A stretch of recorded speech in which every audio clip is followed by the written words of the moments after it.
자, 오늘은 SD카드에 대해서 설명을 좀 해볼까 합니다. 유튜브 SD카드라고만 쳐도 어마어마한 자료들이 넘쳐나는데 종류, 가격, 속도, 추천 제품 대부분 다루고 있는 내용들도 상당히 비슷비슷합니다. 하지만 이 많은 영상들 중에 사진작가를 위한 SD카드 사용법이라든지 사진작가용 SD카드를 고르는 법 요런 포인트를 딱 집어주는 그런 영상이 없어서 제가 하나 만들어야겠다 싶어서 이렇게 영상을 제작해봤습니다. 오늘 영상은 그냥 제 경험에서 나오는 내용들이니까 참고만 해주시면 되겠습니다.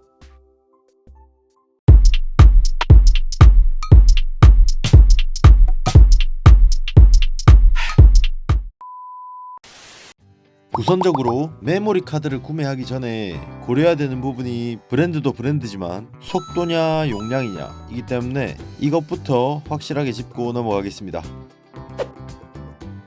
먼저 속도에 대해 얘기를 해보자면은 읽기 속도 얼마, 쓰기 속도 얼마 이렇게 명시가 되어 있을 겁니다. 읽기 속도라는 거는 A라는 장치가 SD카드에 저장된 걸 읽어내는 속도라고 설명을 하면 좀 어렵고, 저작물을 다른 매체로 옮길 때 그 속도로 말을 하는 거고, 쓰기 속도라는 거는 A라는 장치가 SD카드에 어떤 것을 저장하거나 생성하는 속도를 말하는 겁니다.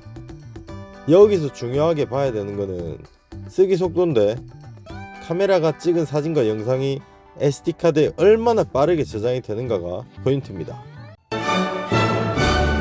그래서 쓰기 속도의 차이를 보여드리기 위해서 제가 짤막하게 영상 하나 준비했습니다. 자, 삼성 SD카드랑 소니 SD카드 속도 차이가 조금 나는데 이걸로 30장 연사를 할 겁니다. 자, 이렇게 연사를 하고 저장하는 그 시간이 얼마나 걸리는지 확인시켜 드릴게요. 자, 찍어 보겠습니다. 자, 시작.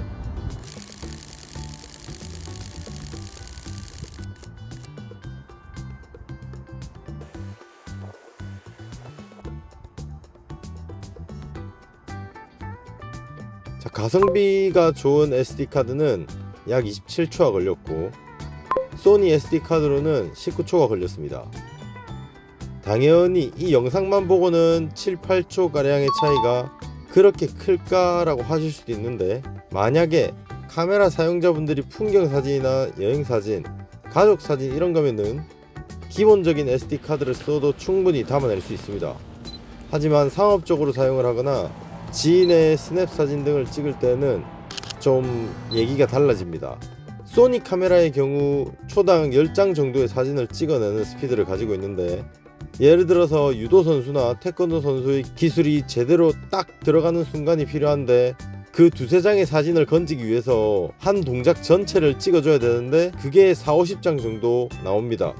또 다른 예로 매 순간순간 1초에 한 번씩 각각 다른 포즈를 취하는 모델의 사진을 찍을 때 이게 쉴 틈 없이 찍다 보면 버퍼가 걸려서 선수나 모델의 중요한 타이밍을 놓쳐버리는 안타까운 순간에 당도하게 됩니다. 이제 왜 비싼 메모리 카드를 쓰는지 이해하실 거라 믿고, 자, 다음 용량에 대해 알아보겠습니다. 온라인 오프라인에 유통되고 있는 SD카드 용량들을 보면은 보통 32기가부터 최대 1TB까지 나와 있습니다. 물론 카메라 사용자에 따라 다르겠지만은 제가 쓰는 A7 마크3 기준 비압축 로우 이미지 파일의 경우 보통 48MB 정도 됩니다. 하지만 A7 알포의 경우 고화소 바디라 그런지 로우 이미지 파일의 크기가 120MB 이상 되더라고요. 예를 들어서 타임랩스를 로우 파일로 1000장 찍는다고 가정해 봅시다. 마크3 기준 1000장이면은 48기가가 나오고 R4로 촬영 시 120기가가 나옵니다. 그래서 영상이나 타임랩스를 주로 찍는다 하시는 분들은 256기가 이상 골라주시는 게 좋고, 그냥 JPG 또는 로우 파일로 사진만 찍는다 하시는 분들은 64기가나 128기가로 골라주시는 게 현명한 선택이라고 볼 수 있겠습니다. 자, 속도와 용량에 대해서 간단하게 설명을 드렸고, SD카드를 고를 때 마지막으로 확인을 하셔야 할 부분을 알려드리겠습니다. 우선 SD카드에 적힌 거 보면은 용량과 속도 말고도 이상한 기호들이 많이 적혀 있는데 짜질구리한 거 다 생략하고 하나만 기억하시면 됩니다. V로 시작하는 요 부분, 요게 핵심입니다. 이게 뭐냐면은 비디오 스피드 클래스라고 해서 동영상 촬영에 필요한 속도에다가 등급을 매겨 놓은 겁니다. 등급은 총 5등급으로 나누는데 V6부터 V90까지 있습니다. 근데 V6이랑 V10은 요즘 뭐 카메라에 들어갈 수조차도 없는 그런 느린 메모리 카드라서 이 두 개는 제외하고 시작하도록 하겠습니다. V30, V60, V90 요렇게 세 등급으로 나눠서 설명을 해보겠습니다. V30이 가장 낮은 등급이지만 4K 촬영이 가능할 수 있고 4K 촬영이 가능해지면서 당연히 용량이 큰 고해상도 사진 촬영도 가능합니다. 속도에서만 보면 일반, 고속, 초고속 이렇게 분류를 할 수 있고 하지만 가격 면에서 보면은 대충 이 정도로 판매가 되고 있는 실정입니다. 성능이 좋다 하더라도 그에 맞는 작업을 할 일이 없다면 굳이 비싼 걸 쓸 필요까지는 없다고 생각을 합니다. 초고속 연사, 속사가 필요한 상황이 아니라면 V30을 고르셔도 충분히 좋은 사진을 뽑아낼 수 있으니까 저렴한 모델을 골라주셔도 됩니다. 마지막으로 알아듣기 쉽게 요약을 해보겠습니다. 카메라 장비가 최신형의 초고가라고 해서 SD카드까지 비싼 거를 고를 필요는 없다 라고 말씀을 먼저 드리고 싶고, 가장 먼저 내가 뭘 찍을 건지에 따라서 SD카드의 종류와 가격은 달라집니다. 사진 촬영을 할 때 속도가 필요한지 아닌지 먼저 고려를 해 주시기 바랍니다. 속도가 필요 없는 풍경사진, 여행사진 뭐 이런 것들은 V30을 골라주셔도 충분히 기본적으로 4K를 찍을 수 있는 속도이기 때문에 사진을 찍는 데 있어서는 전혀 문제가 되지 않는 스피드입니다. 반대로 연속적으로 빠르게 속사를 해서 찍어야 된다 그러면은 V60 또는 V90을 쓰시면 됩니다. 마찬가지로 영상이나 타임랩스가 필요하다 하시면 대용량으로 넉넉하게 쓰셔야 되고, 그냥 라이트하게 좀 돌아다니면서 간단하게 사진 찍고 싶다 하시면은 64기가나 128기가로도 하루 종일 찍을 수 있으니까 이 점들 참고하시고 구매하시면 도움 될 겁니다.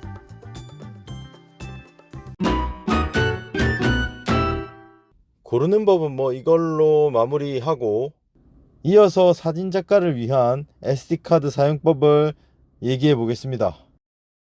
카메라를 사용하시는 분들 대부분 카메라를 정말 소중하게 다룹니다.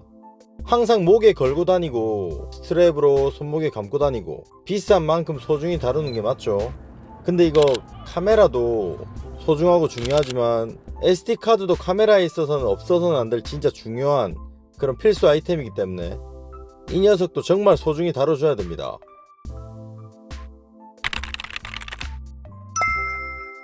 자, 첫 번째로 SD카드 보관함 하나는 꼭 구비해 주시기 바랍니다. 카메라 쓰시는 분들에게 있어서 절대적인 부분은 아니지만 이게 왜 필요하냐면은 이렇게 열어보시면 스펀지로 푹신푹신한 쿠션이 들어가 있는데 혹시나 하는 충격에 대비해 줄 수 있고, 출사 나가서 보면 간혹 가다가 SD카드를 안주머니에 넣고 보관을 하시는 분들을 간혹 보는데, 그렇게 안주머니에 넣고 보관을 하시게 될 경우에 정전기가 생깁니다. 특히 겨울에 패딩이라든지 뭐 뽀글이 자켓 뭐 이런 거 입고 그 메모리 카드를 꺼낸다고 손을 안주머니에 넣었을 때 순간적으로 찌릿찌릿하는 정전기 때문에 백업 안 해놓은 사진이나 영상들이 한꺼번에 다 날아갈 수도 있는 그런 아찔한 상황이 나올 수도 있습니다. SD카드 자체가 방진, 방적, 방수에 매우 취약하기 때문에 보관을 하실 때는 이 보관함을 꼭 이용해 주시기 바랍니다. 보통 이런 거는 다이소 같은 데서 안 팔고 온라인에서 구매를 하실 수가 있고, 저는 알리에서 5,000원 정도에 구매를 해서 지금 뭐 한 3년 됐나? 여태까지 잘 쓰고 있습니다. 가격 면에서도 뭐 거의 10,000원도 안 하는 가격이기 때문에 꼭 비싼 거를 살 필요도 없고 가볍고 좀 심플한 놈으로 골라주시면 되겠습니다. 두 번째, 여분 메모리 카드를 한두 개 정도 구비를 해 주시기 바랍니다. 여러분들이 아마 사진작가라면은 이런 상황이 분명히 발생을 할 겁니다. 전날에 백업하고 컴퓨터에 책상에 놓고 왔을 때, 출사 장소에서 카메라를 켰는데 인식 오류가 생겨서 작동이 안 될 때, 백업을 안 해놔가지고 용량이 좀 모자랄 때, 이런 상황들 분명히 겪어봤을 겁니다. 그리고 여분의 SD카드라고 해서 절대적으로 성능이 좋아야 되는 건 아닙니다. 메인 SD카드에 문제가 발생했을 때 대처할 수 있는 2차적 보험용이기 때문에 값비싼 SD카드 한 개보다는 좀 더 여유롭게 가성비 좋은 모델 2개를 구비해 두는 것이 예상치 못한 상황에 대한 대비책으로서 좀 더 효과적일 겁니다. 세 번째, 그날 찍은 거는 그날 반드시 백업을 해주시기 바랍니다. 백업을 해놓는 습관이 안 들어있으면은 언젠가 반드시 대가를 치르게 됩니다. 한 번씩 출사를 나갔을 때 갑자기 SD카드를 포맷을 해라고 메시지가 뜰 때가 있을 거예요. 아니면은 용량이 꽉 차서 백업 안 한 사진들을 삭제를 해야 되는 상황. 백업을 해두는 습관을 가지셔야 이런 불상사가 안 일어납니다. 네 번째, 포맷은 카메라 내장 포맷 기능으로 해주시기 바랍니다. 소니 공식 홈페이지 고객센터에도 반드시 카메라 내장 포맷 기능으로 해주세요 라고 명시가 되어 있습니다. 이건 왜 그러냐면은 윈도우도 윈도우만의 인터페이스가 존재를 하고 카메라도 카메라만의 적절한 환경이 존재합니다. 그에 맞는 형식으로 포맷을 해줘야 카메라든 컴퓨터든 스마트폰이든 제 기능을 다 발휘를 할 수가 있는 겁니다. 서로 호환성이 없다는 거예요. 호환성이. 뭐 SD카드가 작동은 하겠지만 그 카메라 기능들이 제 기능을 전부 발휘 못하고 사용할 수 없는 카드라고 메시지가 뜰 수도 있습니다. 따라서 사용 환경에 맞는 인터페이스로 포맷을 해주셔야 문제없이 잘 사용할 수 있으니까 SD카드는 꼭 카메라 내장 기능으로 포맷을 해주시기 바랍니다. 오늘 내용 참 길었습니다. 제가 겪었던 부분들을 좀 포함해서 꼭 필요한 부분들을 전부 이번 영상에 갈아 넣은 것 같습니다. 오늘 내용들을 염두에 두시고 즐거운 취미생활을 하시는데 꼭 도움이 되시기를 바랍니다. 저는 또 더 좋은 영상들로 다시 찾아뵙도록 하겠습니다. 감사합니다.